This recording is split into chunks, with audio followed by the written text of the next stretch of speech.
सभय सप्रेम परम सच पाई। सभय माने होता है भय। लक्ष्मण जी राम जी के पैर दबाते हैं तो भय के साथ दबाते हैं, डर। परम सच यानी प्रेम के साथ, सप्रेम यानी प्रेम के साथ, परम सच यानी परम धन प्राप्त हो गया हो, ये भी सोच रहे हैं। आज लक्ष्मण जी अपने आप को अनुभव कर रहे हैं, चरण दाब रहे हैं तो सोच रहे हैं कि आज हमसे बढ़कर के सौभाग्यशाली कोई नहीं है, और आज लगता है कि हमें संपूर्ण धन प्राप्त हो गया है, सारा वैभव प्राप्त हो गया है। ऐसा लखनलाल जी पैर दबाते हैं, ये स्थिति। लक्ष्मण जी बड़े प्रेम के साथ प्रभु के चरणों की सेवा कर रहे हैं, और गुरु जी बार बार पुण्य पुण्य प्रभु कहूं सो बहुत आता। लखन जी को भी राम जी कहते हैं कि हे लखन जाकर के सो जाओ। तो राम जी के कहने पर लखनलाल जी सोने के लिए जाते हैं, और सोते कहाँ हैं? बोले वही उनके चरणों में ही सिर रख करके और सो जाते हैं। और जब जगते हैं तो उस समय सबसे पहले कौन जग रहा है? सबसे पहले कौन सोया है? गुरु। और जगा कौन है? सबसे पहले राम जी जगे हैं, लखनलाल जी जगे हैं। और कब जगे हैं? बोले जब अरुणोदय होता है। अरुणोदय सुबह जब चिड़िया चहकने लगती है उससे पहले हमें उठ जाना चाहिए, चरपाई को छोड़ देना चाहिए। ये नहीं कि कौवा आकर के आपके घर में आपको जगाए तब आप चारपाई छोड़ो, ये कोई नियम नहीं है। कभी तभी तो कौवा कहता है कि रे मानव हम तुझसे अधिक होशियार हैं, मैं भले ही काला कलूटा हूं लेकिन होशियार में एक नंबर पर। ये मानव कौवा को क्या कहता है? काले कलूटा कौवा। अब कौवा कहता है कि तू मुझसे होशियार नहीं है। अरे भगवान सूर्य जब उदय होते हैं उसके 1-2 घंटा तक ये मानव सोता है, लेकिन कौवा नहीं सोता। कौवा तो ब्रह्म मुहूर्त 4 बजे उठ करके, और आपके आंगन में जैसे प्रकाश भगवान नारायण का आएगा कि तुरंत आपके आंगन पर कौवा बैठ करके और कांव कांव करने लगता है, उठ उठ ऐसा। इसलिए उस समय जब लालिमा हो जाती है उससे पहले सब उठ जाते हैं, और ये नियम आप सबको भी बनाना चाहिए। ये राम का चरित्र आप सब लोग सुन रहे हो, राम जी ने क्या क्या किया है उन सब का ध्यान धरिए, और ऐसे ही अपने जीवन के चर्या को बनाइए। गुरुदेव पहले जगतपति जागे राम सुजान। गुरु जी से पहले राघव सरकार जगे हैं, प्रातः क्रिया से निर्वृत्त भय हैं दोनों भैया। और इस समय राम जी राजकुमार के रूप में हैं, पिता के साथ। देखो जब पुत्र रहता है तो पुत्र बन के रहता है, गुरु के साथ जब रहता है तो वही पुत्र, चाहे वो राजा हो चाहे जो भी हो, वह शिष्य बन के रहता है। तो राम जी महाराज जब उठते हैं तो कहाँ जाते हैं? बोले पुष्प दल लेते हैं। काहे के लिए? गुरु जी पूजा करेंगे, स्नान बनाएंगे। तो गुरु जी को बताना नहीं पड़ता, राम जी पुष्प तोड़ करके लाते हैं। गोसाई जी ने लिखा है, समय जानी गुरु आए सुपाई, लीले प्रसून चले दो भाई। दोनों भैया कहाँ गए? धूप बागी पर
बिटप मनोहर नाना, बरन बरन पर बेली बिगाना, बरन बरन बर बेली बिगाना, ओ नव पल्लव पर सुमन सुहाए, निज संपत्ति सुर रूप लाए।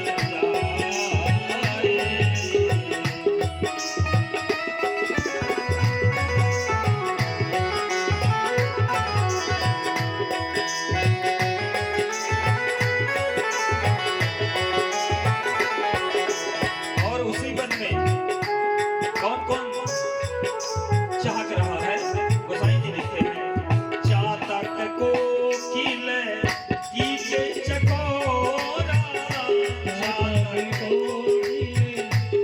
के कटोरा, चातक कोकिल कीर चकोरा, चातन कोटि चीरे कटोरा, ओ पूजत बिहागन, पूजत बिहागन नाटक करमोरा। श्री राम जय राम जय जय राम, श्री राम जय राम जय जय राम। गुरु की आज्ञा प्राप्त करके प्रभु भैया लक्ष्मण और महाराज जनक जी योग वाटिका में गए हैं। कहें तो पुष्प वाटिका, काहे के लिए गए हैं? फूल लेने के लिए गए हैं, दल लेने के लिए गए हैं, अनुमति प्राप्त करके गए हैं, ऐसे नहीं गए हैं। रामचरितमानस में राम कथा में 3 बागों का लेख किया गया है, रामायण में है। वो बाग आप लोग जानते हैं, 3 बाग कौन कौन सी है? अभी तो जिस बाग में भगवान फूल तोड़ने गए हैं, इस बाग का क्या नाम है? रामायण में 3 बागों का वर्णन हुआ। नंबर 1 बाग है जनकपुर में, दूसरी बाग है किष्किंधा में, और तीसरी बाग है लंका में, सुग्रीव जी के यहाँ है, और अशोक वाटिका। और ये प्रथम वाली बाग जनकपुर में। तीनों बागों का स्वभाव अलग अलग है। मतलब जनक जी के जो वाटिका है जनकपुर में, इसका नाम है योग वाटिका। क्यों? इसलिए कि ये योगी की वाटिका है। और सुग्रीव महाराज किष्किंधा में, सुग्रीव की वाटिका, इसका नाम है उपयोग वाटिका। और रावण के यहाँ जो लंका में जो वाटिका है, इस वाटिका का नाम है भोग वाटिका। तीनों वाटिकाओं का नाम अलग अलग है। इतना बड़ा परिवर्तन क्यों? समझिए, मतलब कहने का कि जिस प्रकार का व्यक्तित्व होता, जिस प्रकार का व्यक्तित्व होता है, जैसा हमारा जीवन है ना, हमारे वातावरण के आसपास ही दिखाई पड़ता है। देखो, भगत को बताना नहीं पड़ता कि मैं भगत हूं, कि आप चंदन उंदन लगाओगे, खूब माला वाला पहनोगे, तब लोग जानेंगे कि आप बहुत बड़े भगत हो, कि बहुत बड़े पुजेरी जी हैं। तो भगत को अपनी महिमा, व्यक्ति को अपनी प्रशंसा अपने से तो करते ही नहीं। अपना परिचय आप खुद न दीजिए, आपका परिचय स्वयं वो सामने वाला जान लेगा कि आप हो कैसे। अब आप अपने मुंह से डीक मारते रहिए कि हम तो बहुत बढ़िया हैं, हम तो बहुत दान करते हैं, हम तो बहुत तीर्थाटन गए हैं, हमने ये किया वो किया, करते रहिए, क्या फर्क पड़ने वाला। ये डीक मारने से काम चलने वाला नहीं है। भक्त के घर में आप प्रवेश करिएगा तो उसके घर ही बता देगा। किसी भगत जी का ये घर है, मुख से बताने की आवश्यकता नहीं है। जैसे हनुमान जी महाराज, सुंदरकांड में आपने पढ़ा होगा, हनुमान जी महाराज जब लंका गए तो किसी के घर सामने नहीं रुके। रुके कहाँ? बोले विभीषण जी महाराज के घर दिखाई पड़ा। भवन के पुनि देख सुहावा। क्या सुंदरता है इस भवन में, इस भवन की क्या सुंदरता है। बोले हरि मंदिर तह भिन्न बनावा, प्रभु मंदिर तह भिन्न बनावा। जितने घरों के पास हनुमान जी महाराज लंका में गए हैं ना, उन सभी घरों से ये घर भिन्न था। राक्षसों की नगरी में गए थे ना, भिन्न किस मामले में था जरा देखिए। आप भी भगत हो तो अपने अपने घरों में थोड़ा भिन्नता लाइए ना। आजकल के लोग फोटो लगाना भगवान का पसंद नहीं करते, लगा देंगे गुलदस्ता, पेड़ों का नक्शा लगा देंगे, चिड़िया लगा देंगे, कुत्ते की फोटो टांग देंगे, बोले मुर्गे की फोटो टांग देंगे। ये स्थिति हर घरों में। आप प्रवेश करोगे तो दरवाजे से लेकर के और कहीं भी फोटो भगवान की नजर आने वाली नहीं है। शायद एकाध कमरे में कहीं एकाध अलमारी में 2-4 फोटो पड़ी होंगी, छोटी छोटी, गणेश जी की, दुर्गा जी की, फलाने फलाने। ये स्थिति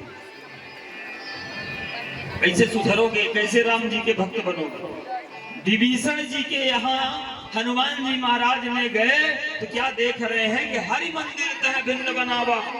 जितने घरों के पास हनुमान जी महाराज लंका में गए हैं ना, उन सभी के घरों से भिन्न था वो।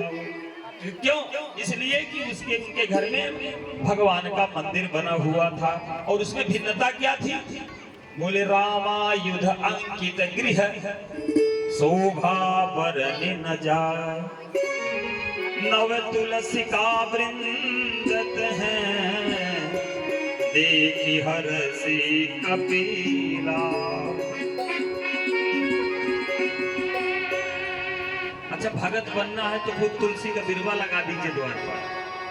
भगत बनना हो तो फूल का पेड़ लगाइए द्वार पर खूब। अब आप लगा दोगे अशोक का पेड़ लगा दोगे द्वार पर, और पता नहीं कितने कितने फ्लावर्स वाले फूल आते हैं, वो चमकीले रंगीले वाले शौकीन। ऐसा ऐसा फूल लगाओ कि न तो उसमें पेड़ लगाते हो कि न तो उसमें फल निकलता, न तो उसमें पुष्प निकलता। देखने में हरा भरा है, किसी काम का नहीं। ऐसा पुष्प न लगाइए जिसमें सुबह सुबह एक पुष्प न मिले आपको। भगवान को चढ़ाने के लिए फिर चोरी करोगे दूसरे के घर में जाकर के फूल तोड़ने के लिए। ऐसे आलसी हो, अपने अपने घर में फूल नहीं लगा सकते, दूसरे के घर में जाकर के चोरी करोगे, ये चोरी होता। आज हमारे भगवान श्री राम जी महाराज जब पुष्प वाटिका में प्रवेश करते हैं फूल लेने के लिए, तो वहां आज्ञा लेते हैं। किनसे आज्ञा लेते हैं? उस वाटिका में कोई था नहीं, लेकिन हमारे राम जी आज्ञा लेते हैं। क्यों आज्ञा ले रहे हैं? इसलिए आज्ञा ले रहे हैं कि फूल तो दूसरे का है, दूसरे का लगाया हुआ है, और जो दूसरे के लगाए हुए पुष्प को बिना पूछे तोड़ता है, तोड़ करके आप ले जाओगे भगवान को चढ़ाओगे, तो बोलो फल किसको मिलेगा? बोले जो पेड़ को लगाया है उसको फल मिलने वाला है, आपको फल मिलने वाला नहीं है। आपको फल तब मिलेगा जब उस घर के मालिक से पूछोगे कि भैया क्या हम भगवान की पूजा करने जा रहे हैं, 2-4 पुष्प क्या हम तोड़ लें, तब जाकर के आपको उसका फल मिलेगा। लेकिन बिना बताए किसी के घर में फूल पुष्प सुबह सुबह मत तोड़िए। नवरात आ जाती है तो आप 5 बजे 4 बजे 3 बजे उनके साथ खरगोट लेते हो जाकर, जिसके घर का पेड़ है वो एक भी न पाए। बिना पूछे तोड़ोगे एक भी फल मिलने वाला नहीं है। ये रामायण में लिखा हुआ है, हम नहीं बोल रहे, रामायण में स्पष्ट लिखा हुआ। तो हनुमान जी महाराज लंका